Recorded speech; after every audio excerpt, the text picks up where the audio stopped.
Alright, so I've made enough videos about Battle Spirits Saga, except the one that probably matters the most. How do you even play the game? So that's what I'll be doing in this video, giving you the lowdown on how to play the...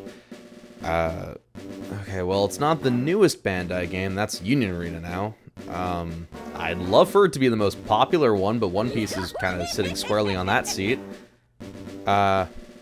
I got it. I'll be giving you the lowdown on my favorite Bandai TCG to play, Battle Spirits Saga. And maybe along the way, I'll let it slip for why you should be playing it. Let's get into it. At its core, you'll need two things to play Battle Spirits Saga, or BSS. A tournament-legal 50 to 60 card deck, and, well, something to represent cores, what BSS uses as mana. Unfortunately, you can't really get away with using different dice faces like magic counters. It's easier to use individual objects. The game provides two ways to do this. Each starter deck and some promotional products come with plastic rocks that, while yes, they do look delicious and snackable, should not be consumed. Or you can use the core cards that come in booster packs. Personally, I prefer the core cards as they're much easier to read in low light settings, as I learned at Grand Open Atlanta. Just be aware that whatever is representing your cores needs to have a clear distinction between the regular ones and the soul core, though gameplay-wise they're basically the same. The only difference is that there are some effects that specifically reference the soul core as a cost or an exception. So let's start with deciphering a BSS card. At the top center you have the card name. Unless otherwise stated on the ban list, a deck can contain up to 4 copies of any card with the same name. For things like the Gundam or Evangelion alt arts, you want to look at the lower name,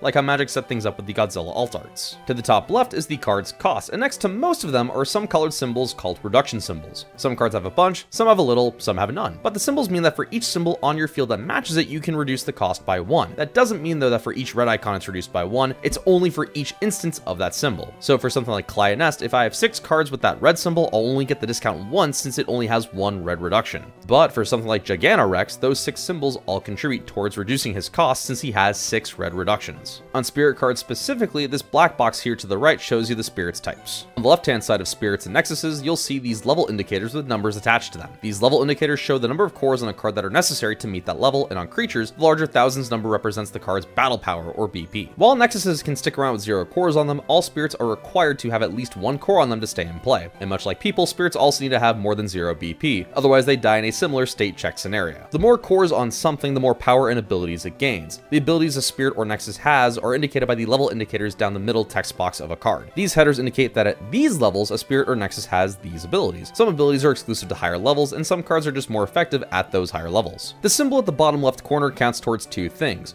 Firstly, it counts towards the reduction symbols to cast cards. Secondly, more relevant for creatures, but maybe a little more for nexuses with some spirit transformation support, it counts towards the amount of life a player loses if they take an unblocked attack from this card. The gem colors don't represent variable damage, just the number of gems in the corner. Most creatures and nexuses have only 1 symbol, but a few have 2. Some spirits and nexuses have effects that grant them extra symbols as well. Finally, right below the symbol in the bottom right corner is the card's color in a light colored box, a diamond with a number in it that I think is like the arc number the card's from.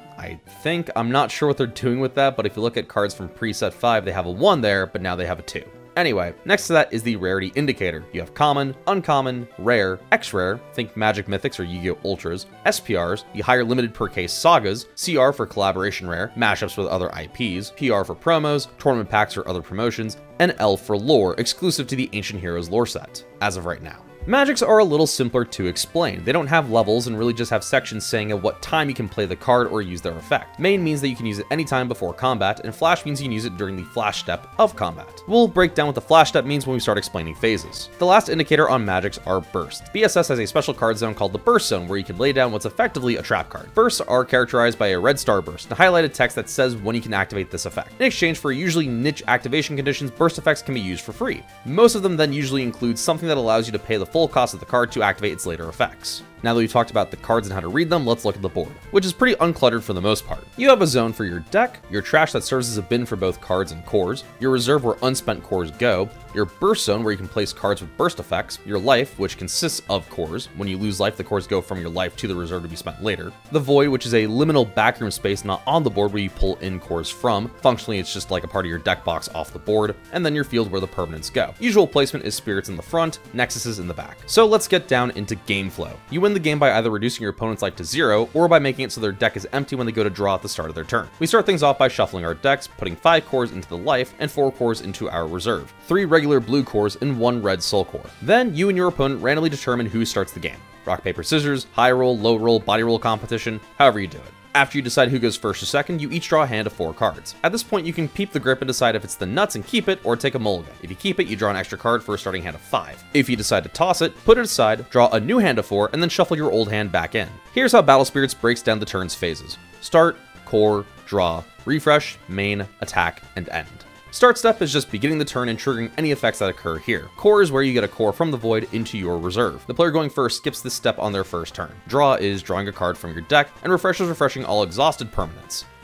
Untapping any tapped permanents for the magic crowd, and moving all cores from the trash into your reserve. The main phase has some actions that can be done in any order: casting cards, setting bursts, and moving cores around. Moving cores around is pretty simple. You can adjust the number of cores across all of your permanents. Just be aware that if a spirit would ever have 0 cores after you commit to readjusting, it dies and does not trigger any effects on death it may have. Setting a burst is simply putting a card with a burst trigger face down into your burst zone. If there's one there already, you need to discard that card first to the trash before you put down a new one. And then casting cards. To cast cards in BSS, first you figure out the cost that you're actually paying. This cost is the printed cost in the left corner, minus the number of symbols you have that correlate to reductions on the card, and any other cost modifiers involved. Once you have a cost locked in, you pay that many cores from either your reserve or cores on permanents on your board. For magic cards, this is simply resolving the ability and then putting the magic card into the trash. For Nexuses and Spirits, you finish summoning the card and then place at minimum the number of cores indicated by the card's lowest level. For Nexuses, this is almost always 0, and for Spirits, this is almost always 1. But as new cards release, there could always be new exceptions to this rule. You can do these 3 options in any order before declaring moving to the battle phase. Combat works in Battle Spirits much like Yu-Gi-Oh! You declare attackers one at a time, and spirits can attack the turn they come down.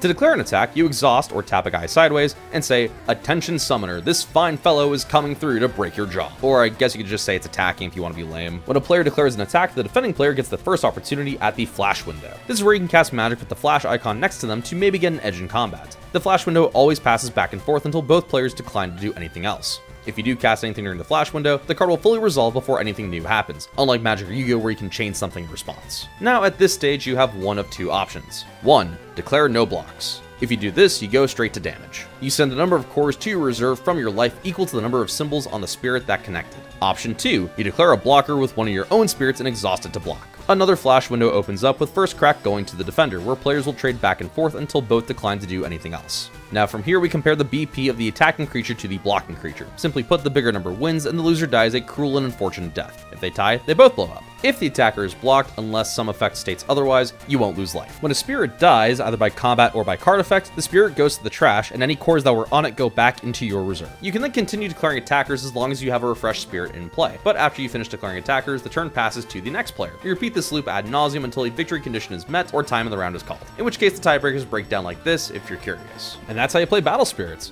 Of course, there's some more specific rulings and mechanics across the game, but this video should serve as a good jumping off point to have the basics before your first game. If you want to deep dive and see how a full game goes, I brought on my fellow BSS associate RPGZ to play through a full game, and you can watch that video linked up here or in the description. We play through the turns a little slower so you can understand the actions that we're taking, and also because I didn't want this video to turn into a 40-minute affair for the people that just want to know the basics. So check out that tutorial game to get a better feel for Battle Spirits Saga, and while you're there, subscribe to both of our channels. We'd greatly appreciate it. And with all that being said, I hope this video helps you take the first dip into the kick-ass pool of a game that is Battle Spirits Saga. I'll see you next time for more cardboard-related content, but until then, always remember to hold up some cores for the Burning Force.